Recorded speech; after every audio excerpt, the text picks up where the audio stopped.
In the late 1960s, Northern California was gripped by fear.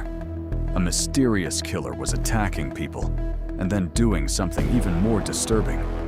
He began sending letters to newspapers. Inside were strange symbols, coded messages, and chilling claims. He called himself the Zodiac. He taunted investigators, demanded that his letters be printed, and claimed that hidden inside his ciphers were clues to his identity. Police searched for him. Detectives questioned suspects. Code breakers studied his messages for decades. But the Zodiac was never officially identified. Some of his ciphers were eventually solved. Others remain mysterious. And more than half a century later, one question still refuses to disappear. Who was the Zodiac Killer? And how did he manage to vanish without ever being caught? This is the story of one of America's most infamous unsolved mysteries.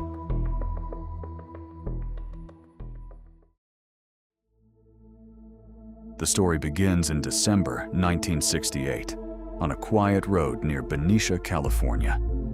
Two teenagers, David Faraday and Betty Lou Jensen, had gone out together that evening.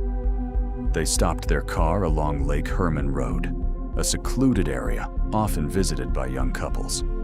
Sometime late that night, another vehicle pulled in nearby.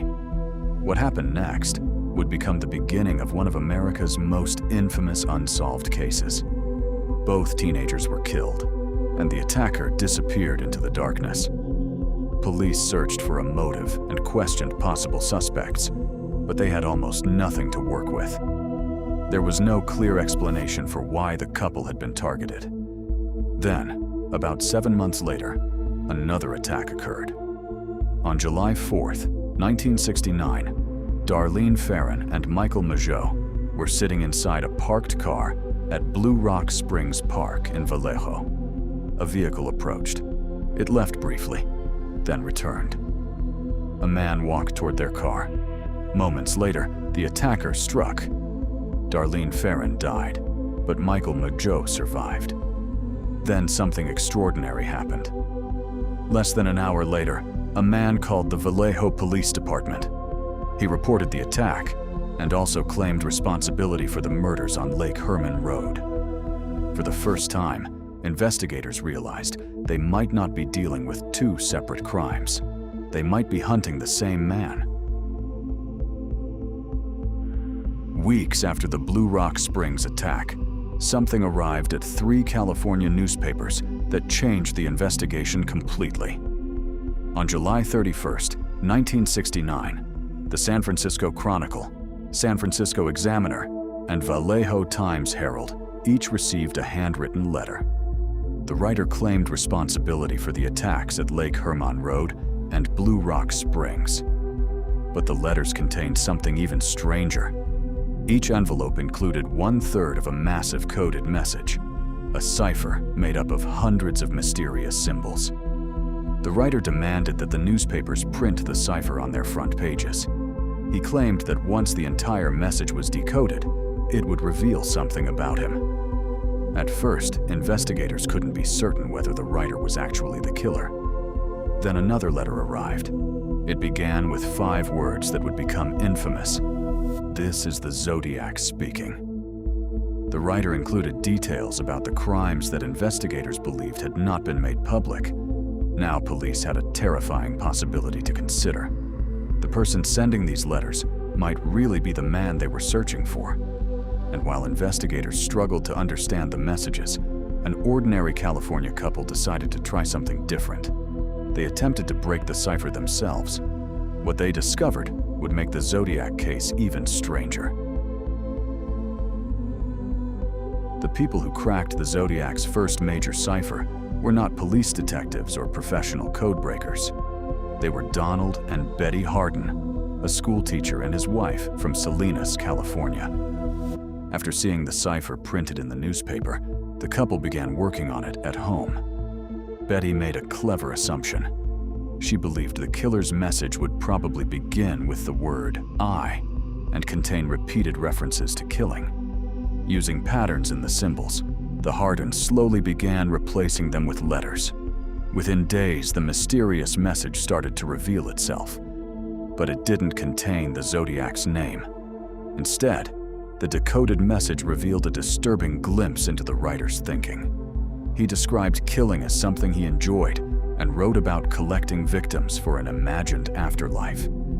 For investigators, the cipher created more questions than answers. The Zodiac had promised that the code would reveal his identity. It didn't. And while newspapers across California reported the breakthrough, the mysterious writer was preparing to strike again. This time, however, he would change his method completely, and he would leave behind one of the most unforgettable clues in the entire Zodiac case.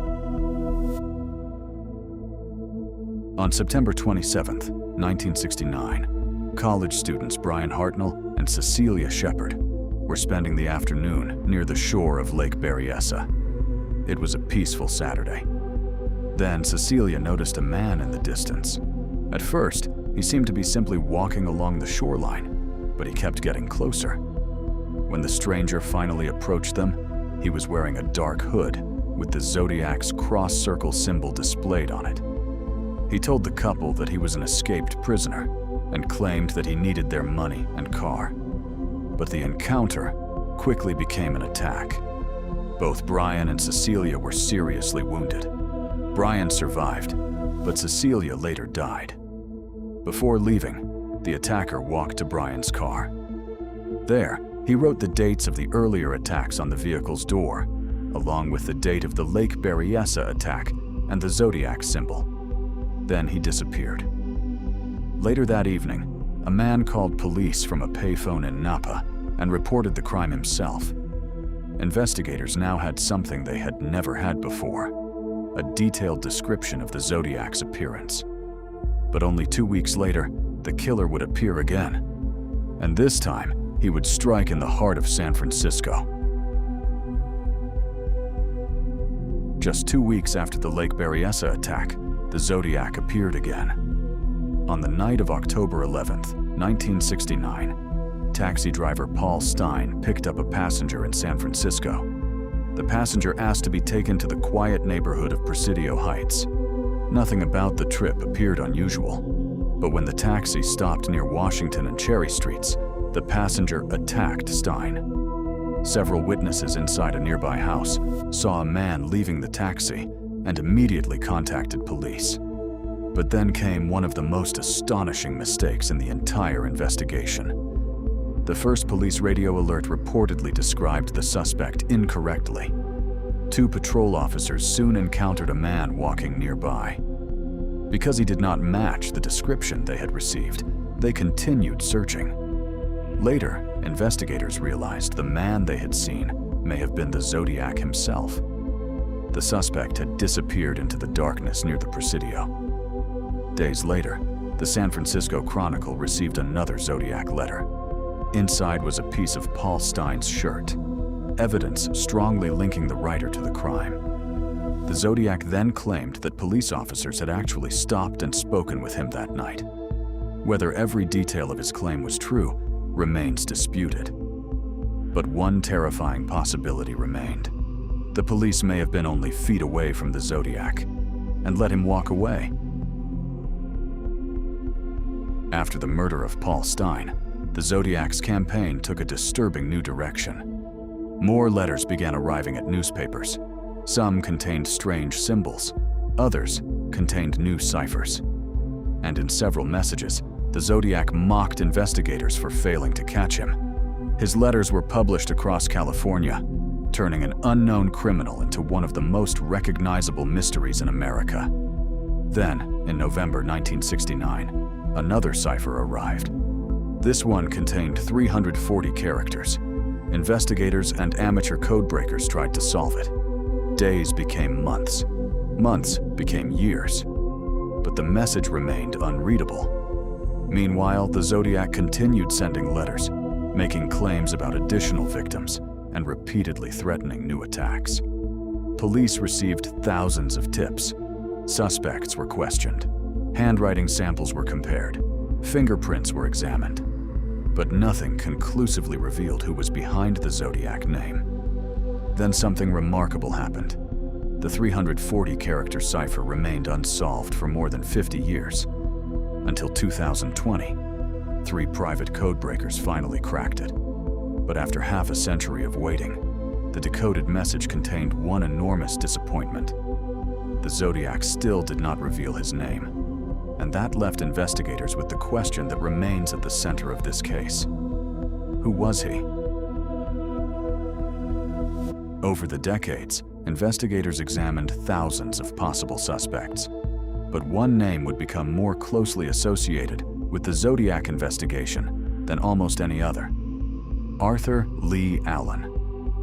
Allen first attracted police attention in the early 1970s. Several details made investigators suspicious. He lived relatively close to some of the crime locations. People who knew him reported statements and behavior that investigators considered unusual.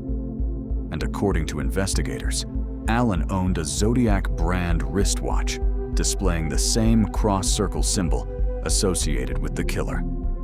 Police investigated him repeatedly and eventually searched his property.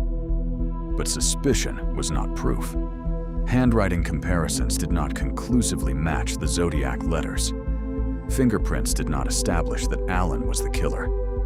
And later, DNA testing of material associated with a Zodiac letter did not provide a definitive identification of Allen. Other names would emerge over the years. Some appeared convincing because of circumstantial connections. Others became popular through books, documentaries, or independent investigations. But none has ever been conclusively proven to be the Zodiac. Arthur Leigh Allen died in 1992. No arrest was ever made, and despite decades of investigation, forensic testing, and countless theories, the identity behind the Zodiac symbol remains officially unresolved. Which leaves us with one final question. Did investigators once have the Zodiac right in front of them, without ever having enough evidence to prove it? More than half a century has passed since the Zodiac first terrified Northern California. Investigators have examined suspects, fingerprints, handwriting, DNA evidence, letters, and ciphers. One of his most famous codes was finally broken after 51 years. But the one mystery that mattered most remained untouched: his identity. Was Arthur Leigh Allen really the Zodiac? Was it another suspect whose name has already appeared somewhere in the case files? Or was the real Zodiac someone investigators never seriously considered? Today, the letters, the symbols, and the unanswered questions continue to fascinate people around the world.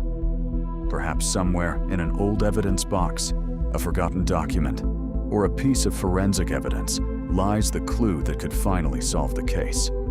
Or perhaps the Zodiac took his identity with him forever. We may never know. But more than 50 years later, one question still remains. Who was the Zodiac Killer?